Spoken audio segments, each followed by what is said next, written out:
The stream is live. Hello, everyone. My name is Kris. I'm here with Aaron Morin, who is our lead educator at Thinkific. I also work at Thinkific. I'm in lifecycle marketing. And what we are here to talk to you today is about our series of webinars that are all about how to create and sell learning products on Thinkific. We're going to get into all that in just 1 second, but I'll wait for people to, come on in and join us. When you do join us, please let us know and say hi in the chat, but please let us know where you're tuning in from. And then as well, what is your goal for learning products? If you are creating learning products, if you're thinking about creating learning products, if you've dreamed about creating learning products, let us know why. What are you trying to do with them? That's always interesting to hear. Aaron, how are you this morning? I'm doing great. Yeah, I'm really excited to chat with some people here. Yeah, like Kris said, if you're here live, let us know. Say hi in the chat. Tell us what your goals are, and we're hoping to get some good conversation going on with the chat here. So, yeah, very excited. Awesome. Sweet. Well, Aaron, maybe, while we're waiting for people to trickle in, maybe we can kind of talk about this webinar series that we have created, which is called the Playbook Series. And basically, for everybody to know, it's basically 4 playbooks. That is everything that you need to know. And you can kind of, copy and paste some of these strategies basically for how to be successful with creating learning products. And so we had, the first one was last Tuesday at 11 a.m. We had, I don't know, I can't even remember now. It was like 650 people attending live, something like that. So it was a great turnout. And what Aaron talked about was really, some of the fundamental, foundational principles and ideas of how to create a successful learning product or a successful learning product business. Aaron, can you kind of give me one insight from that, and in terms of, how you can create the foundations of a successful learning product business?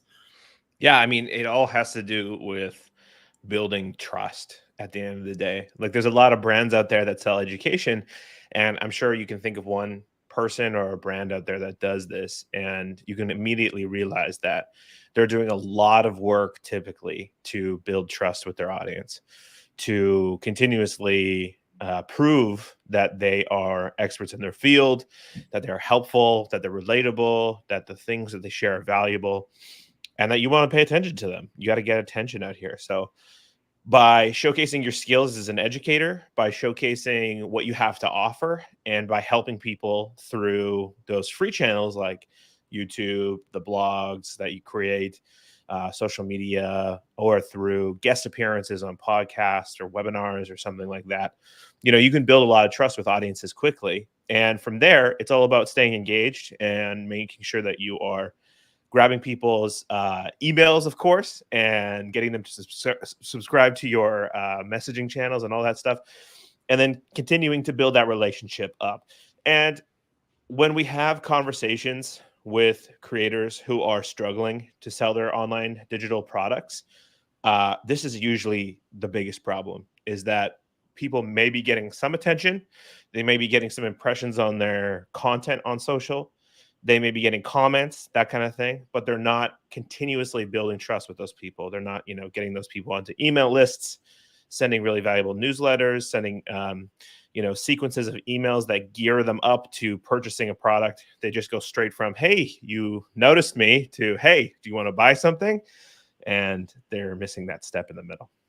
Yeah, and we heard that a lot in the comments, as people were saying, I didn't really realize that this was an area that I need to focus on.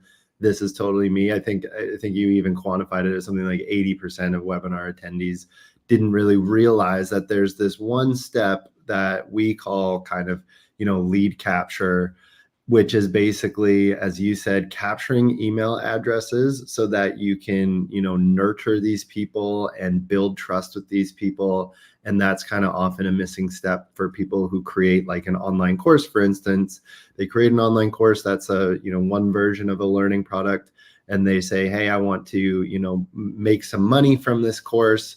They spend 3 months, 4 months, 5 months creating this beautiful course and then they launch it and nothing really happens. And that is because they don't have like an active and engaged lead list that is been nurtured and trusts them and is ready to buy from them. And oftentimes that can be pretty demotivating when you put that much time and effort into something that kind of just flops. So that seems to be, you know, a big missing piece. And it's good to know that, you know, there's a lot of people that understand that now. Okay, so that was the first thing. Then the second webinar we went into was on Thursday, and people can watch the replay if you sign up at learn.thinkific.com/playbook series for our 2 remaining webinars, which are both this week, tomorrow at 11 a.m. And Pacific, and then on Thursday at 11 a.m. Pacific as well. You'll also get access to the 2 replays that we're talking about from last week, so you can do that. But Aaron, the second one is all about how to grow your audience. And so I know this kind of already wades into that territory. We've already talked about some of the, you know, insights from that session, but can you also just, you know, play that back and let me know, you know, what was one valuable takeaway that you saw people sort of come away with from that session? Yeah, for sure. Quick shout out to Learning Solutions Nigeria there in the chat saying hi. I already know where you're coming from. I was going to ask, you know, where are you coming from?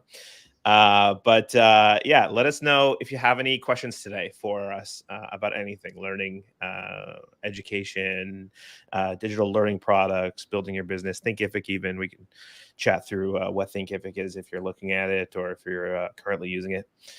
Yeah, so our second webinar last week was awesome. We had the amazing Rob Galvin on, and Rob Galvin is a longtime Thinkific expert. So he runs a company out there who, and they specialize in customizing Thinkific websites and building custom Thinkific apps and all that great stuff. And so he's had the chance to work with a lot of really, really high earning, high volume, mature e-learning and digital learning product businesses out there.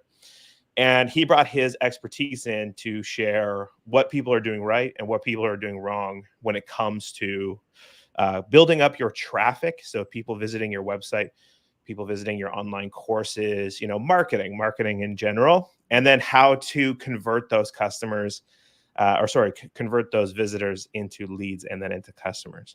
And I think one of the biggest takeaways was that, you know, there's a lot of things that you can be doing out there, but it takes a lot in terms of relationship building and traffic building before you can get into the game of selling on a regular basis.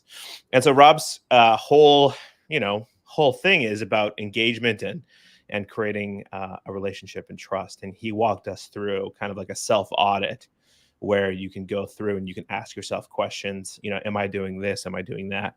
And it was really, really interactive and engaging. So we had a lot of people kind of come to that aha moment of, you know, I'm doing some of these things, but I'm not doing some of the more important things to do with my business. And that's why we're going to be working with him long term as part of our Traffic and Conversion Accelerator, which is going to be kicking off mid-June, to help people over an 8-week period basically improve their traffic and improve their conversions to sales. So we're really excited about that too.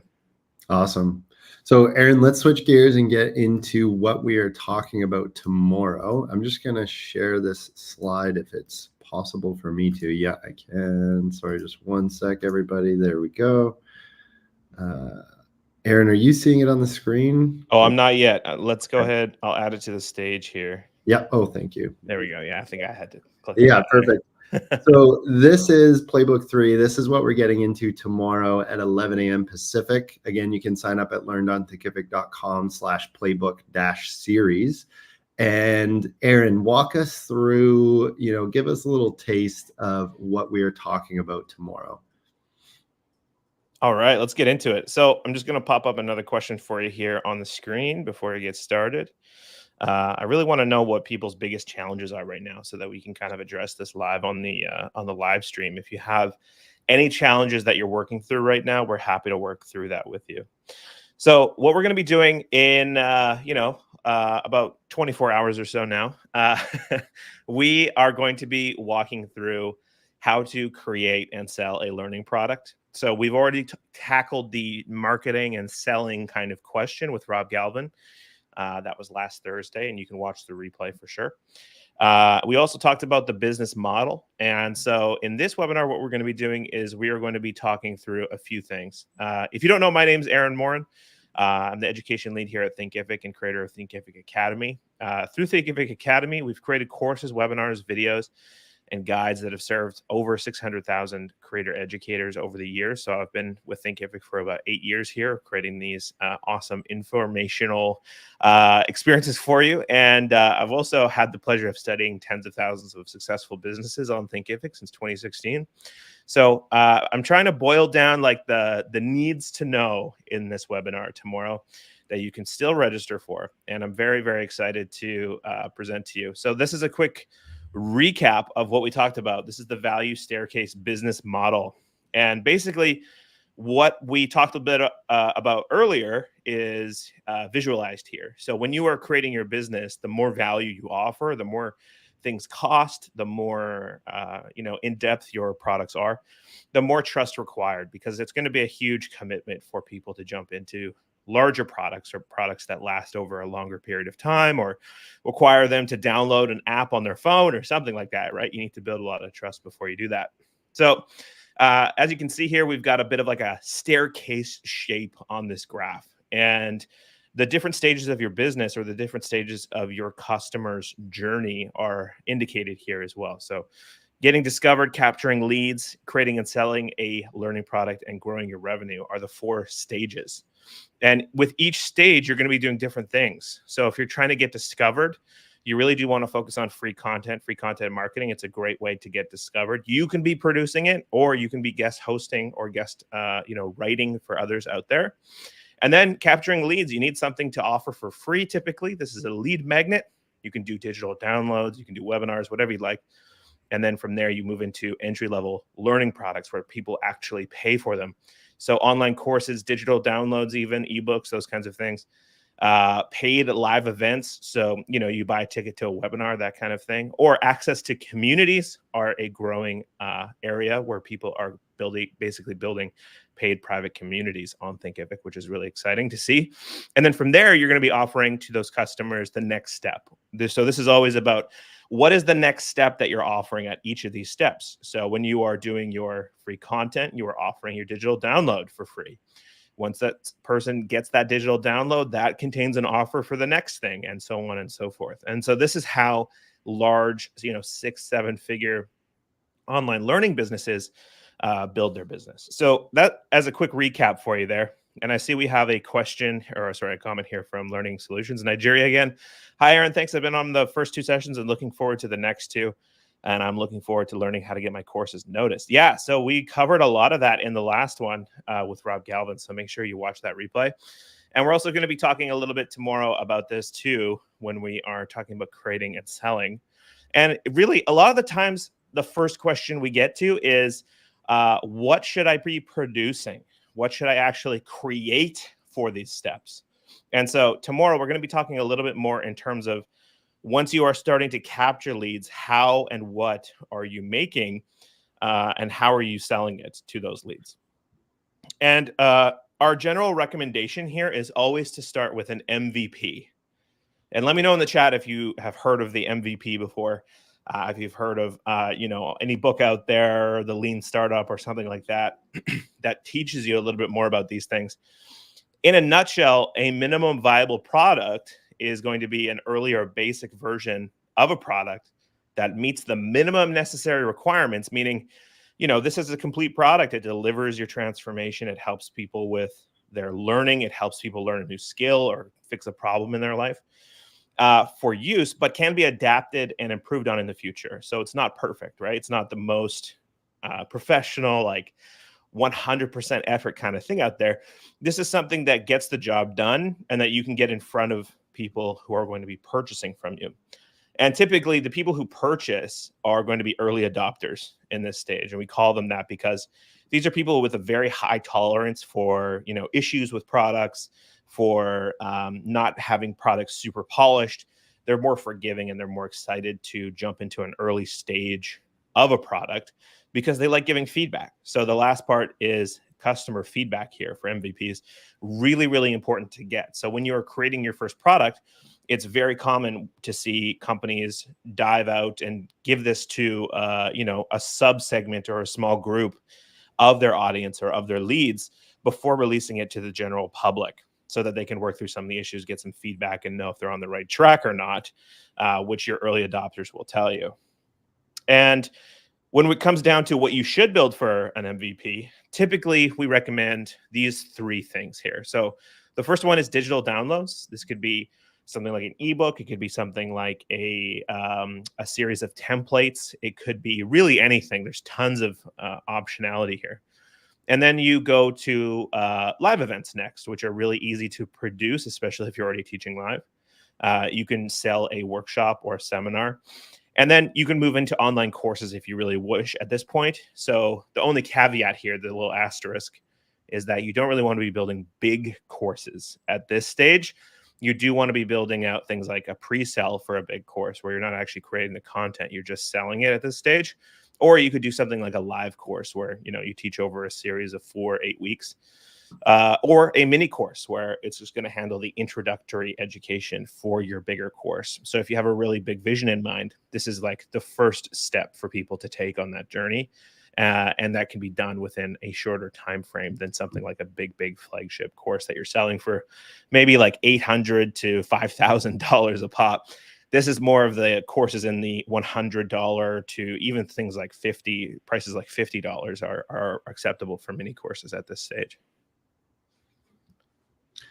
That's awesome. That's, all very helpful. I think, again, for everybody who is just hearing the term MVP for the first time, this is a term from the technology sector. And it's basically how, companies, even like Facebook, for instance, they started with a minimum viable product. They started with like a super basic version of what it became today.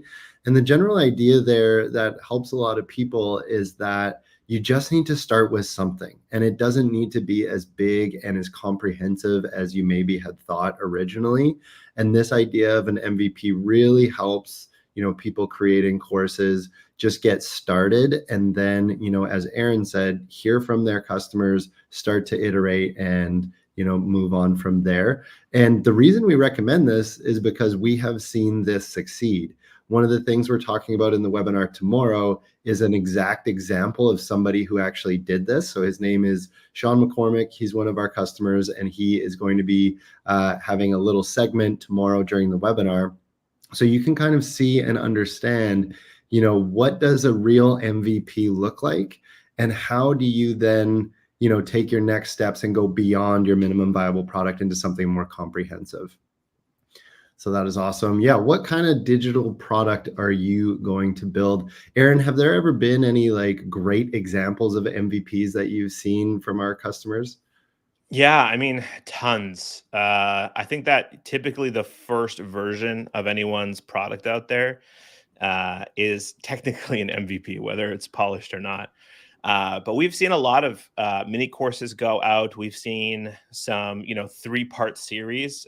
Entrepreneur on Fire did a really great job with their 3-lesson course, essentially, where they noticed that there was a bit of a problem in their sales funnel where they had this big program where it would help you create a digital business from scratch, essentially. And a lot of people were thinking about buying it. They, podcast listeners would reach out and say, hey, I really want to take this course, but I feel like I don't have a good idea for a business right now. I want to have a business and I want to be an entrepreneur, but I don't really have like a solid idea yet that I would justify me purchasing this course for. And so what they did at Entrepreneur on Fire was they built out a 3-part video series that was free, that basically created a challenge to the student to come up with their big idea. Then that's what they called it. Your big idea.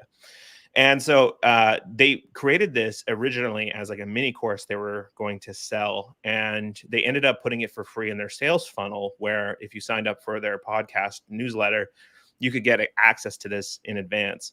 And they noticed that when people take this course before being offered the larger course, their bigger course out there, that it would prepare them. So they had a big idea that they were really excited about.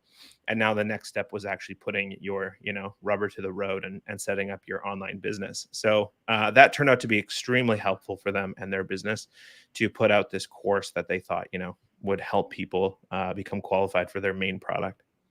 Awesome. For everybody just tuning in, this is myself. My name is Kris. I'm here from Thinkific, and we have Aaron Morin, who is our head of education at Thinkific as well. And what we're talking about is basically what you can expect from tomorrow's webinar at 11 a.m. Pacific. That is all about how to create a successful course on Thinkific, basically, or learning product on Thinkific.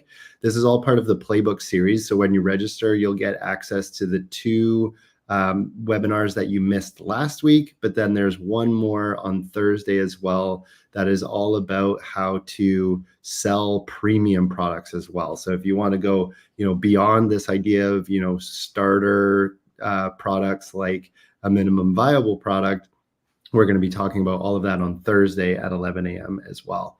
So, Aaron, I think we're going to start to wrap it up pretty soon here, and leave a little bit wanting for the webinar tomorrow.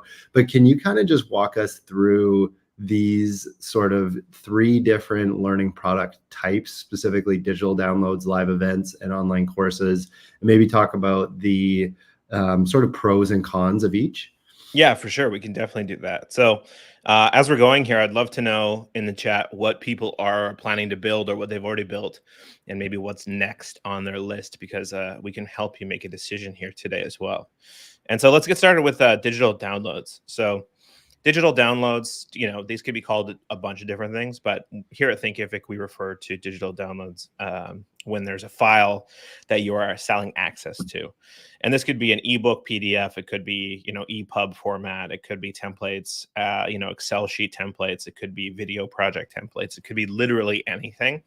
And basically the interaction ends when somebody downloads the digital download. And what we're seeing here on Thinkific, because we've had our digital download feature out for a little while here, we're seeing a lot of people do this a lot faster. So when you're getting started and you're thinking, okay, I want to create an online course, that's great. But a lot of people are stopping at that stage and creating a digital download instead, just to get started with. And we're seeing people launch these digital downloads really quickly and starting to earn revenue really quickly, which helps you, cover your bills or cover your missed opportunities while you're coaching or something like that, while you're building out your flagship course or while you're building out your next product. So they're really easy and cheap to make, and they can be launched quite quickly, and it's super flexible. So if you really don't want to, stick to an online course kind of model, like a video after a video and then maybe a quiz or something like that, and you really just want to offer somebody like a book or something along those lines, you can definitely do that here. Now, there are some drawbacks to digital downloads. Typically here, you're going to see a lot more limited interaction. So you're not getting any kind of real-time feedback from customers. You're not seeing which pages they're going through on your ebook unless you're using some kind of fancy platform that lets you do that.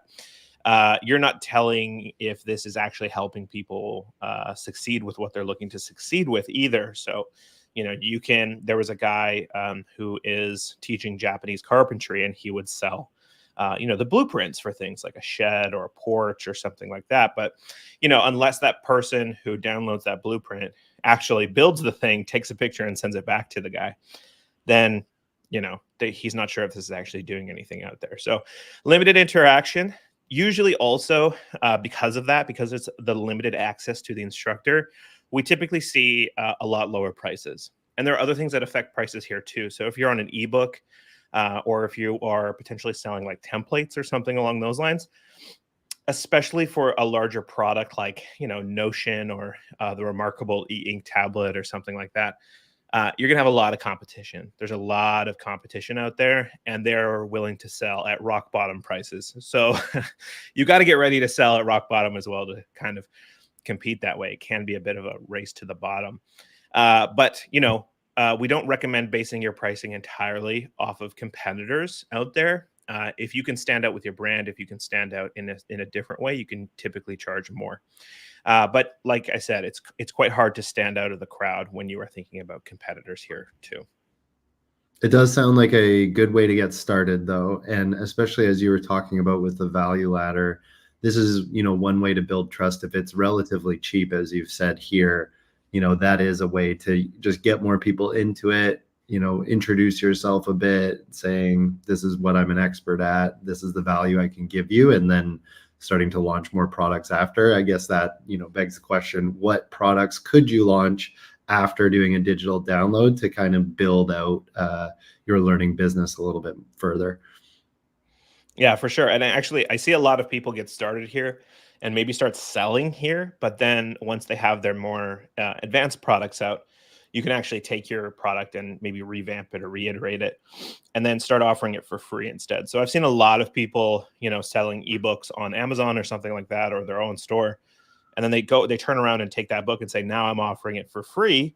And you can go ahead and download it as a kind of lead magnet once you have your larger product out there. So it's quite flexible. Awesome.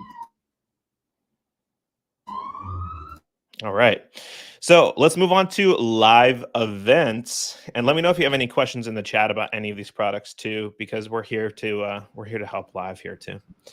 And speaking of live events are typically real-time presentations, webinars, seminars, workshops, those kinds of things that students can buy access to for the duration of the presentation. So a lot of people use these as lead magnets or as sales webinars, but you can actually sell your own webinar as well. I see a lot of people do this when they're not quite ready to move on yet from their in-person teaching or something like that. They're just ready to put it online instead and offer these kinds of presentations to the wider masses. So again, just like an in-person workshop, you are going to get much more interaction, much more feedback, much more exciting interactions between you and your students. So you're going to make a lot stronger connections quickly. And a lot of the times that you might hear the phrase that sales happen live. And that's, people do sales webinars for a reason. You can really get to know your audience better and make a more exciting experience for people when you are presenting live. It's really, really powerful for relationship building. And it can really speed up that process of, I need to get to know this brand before I buy something from them as well. So when people are in these live events, whether it's free or paid, you can really build a strong relationship and trust fast. It's also easier for educators who are moving offline to online, or who are, they're not really excited about creating ebooks or something like that. Educators like to teach, right? So when I hear that somebody is moving from a live experience to online, typically I recommend them starting to sell their live events or, access to them over a period of time. And that's really, really helpful for people to get started. And, you might be breathing a sigh of relief yourself if you're thinking about creating an online course. It's a lot of work, a lot of learning curves, a lot of tech to figure out. And this is a lot easier. Everyone knows how to use Zoom now from the pandemic. And so you have a large market out there. There's a lot of people who are ready to go, ready to attend these things. So, and because of that too, and because of the stronger connections as a part of this product, you can also build a community quite quickly. So if you are really interested in building up your following in a way where people are big super fans of you, live events are probably the fastest way to do it, because you get a real understanding for who the person that is presenting is, what they stand for, how they speak. They become more relatable, hopefully, if you're good with people, and can really, really help you build your brand quickly. But there's cons to live events. It's actually a lot. So it's very, very powerful as a education tool. But what I would recommend is considering the limited scalability of live events. If you do want to be ramping up your sales, you can do one every single day, but then, what about 2 a day or 3 a day? And suddenly all of your time is devoted to running these things. You might need to hire someone to do it. And so it really is limited in terms of scalability compared to something like an ebook, which can be downloaded and read all over the world anytime.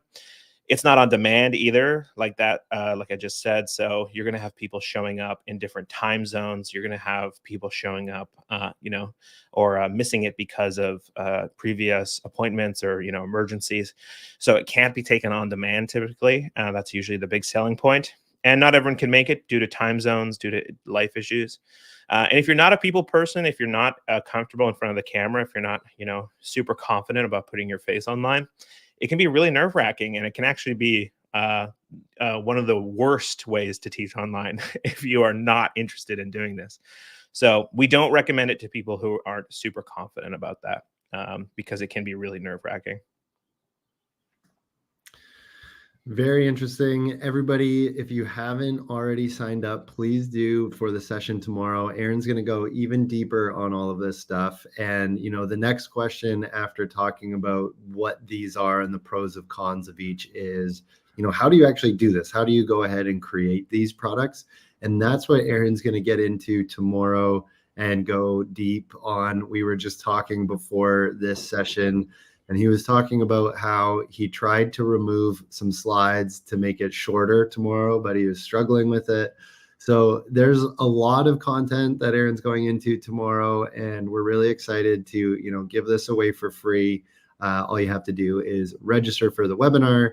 You'll get the webinar tomorrow. You get the 2 replays from last week, and then you'll get access to our Thursday webinar as well, which goes into how to sell premium learning products. Okay, Aaron, we're at 30 minutes here, so maybe just one more and then we'll wrap it up. Yeah, sure. We can do that. So the last one that we want to talk about here today is obviously online courses. Online courses, they can explain themselves. It's usually a series of lessons in a linear way. Resources delivered on demand or live. There could be a hybrid. It's really flexible in terms of format there. So you can really create a richer learning experience as a part of online courses. You can have kinds of interactive elements like quizzes or surveys or assignments, those kinds of things. And with Thinkific apps, you can actually include a lot of interactivity into your online course quite quickly using things, gamified events, using things like Wobo for your workbook, where students can actually fill out a workbook live and it gets saved. And it's just a much richer learning experience. And of course, you're going to hit that great scalability feature when it comes to online courses, where live events you have to schedule in advance. You're going to hit time zone issues. It's up to you and how much time you can spend on things. Online courses, just like digital downloads, you can create once and sell forever. So they're ultimately scalable. They're probably the best product out there for scalability and margins on your effort. It might take a lot of effort to come in, but it's pretty much unlimited margins after that. So you can also include better learning supports like quizzes, assignments, surveys, all those things that I just mentioned. And then, of course, an online course typically has a higher perceived value by audiences. So in a situation where someone is willing to learn about your topic, they have a problem or they have an opportunity that they want to see, but they need some education in order to get there, typically you're going to be able to offer them a product at a much higher price point with an online course than something like a guide or an ebook or a template, because it implies there's going to be a lot of formal education. There's going to be some access to the instructor, some really great resources, and it's going to be a little bit more in depth, a little bit more high commitment. So people typically pay more for online courses. So whereas an ebook might be $20, online courses could be $200, and the price tolerance just increases dramatically with these kinds of products. Now the downside, I've already kind of mentioned, is that they are more expensive to make typically, and they take longer to make. So you're going to be investing a lot of your time and or money upfront in order to create a product like an online course. So a lot of the times when people come to us and they're saying, I need to make a quick course, or I need to make an entry-level product or something like that, or an MVP, typically we don't recommend online courses as the very first thing if you just want to get something out there and test it, because of this reason. Now you can always make mini courses like Entrepreneur on Fire did, just 3 video lessons with some resources, but even that is going to be 10x longer than just creating a digital download. So there is a bigger learning curve when it comes to the tech, the content building. You need to learn how to make video. You need to learn how to create a good quiz question. So there's a lot of things to learn unless you're already competent with these things. And typically it can be hard to keep students engaged if you don't really understand e-learning or learning experience design. And I'm not saying that you need to go to university to know these things. I sure didn't, but there are things that you can do within a learning experience to make it more engaging. And that typically includes offering some live elements, some kind of time limited challenges, something more fun, gamification. So there's a lot of things to learn here and to understand about online courses if you want to get the most impact on your students. Thank you so much, Aaron. I hope everybody watching, was able to figure out this question that we have posted here, which is what kind of digital product are you going to build? Obviously, there's a lot of different options, and it's not just limited to these three here, but these three are some of the easiest ways to get started. But I hope that sort of list of pros and cons and all of Aaron's explanation helped help you make that decision. So with that, we're going to get wrapped up here. Thanks for tuning in, for everybody who's tuning in across all these different channels.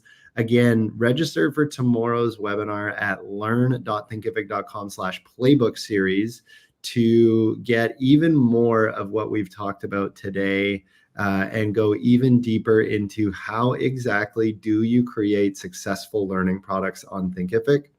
And successful is, to be honest, learning products that sell. That is really what we mean by success.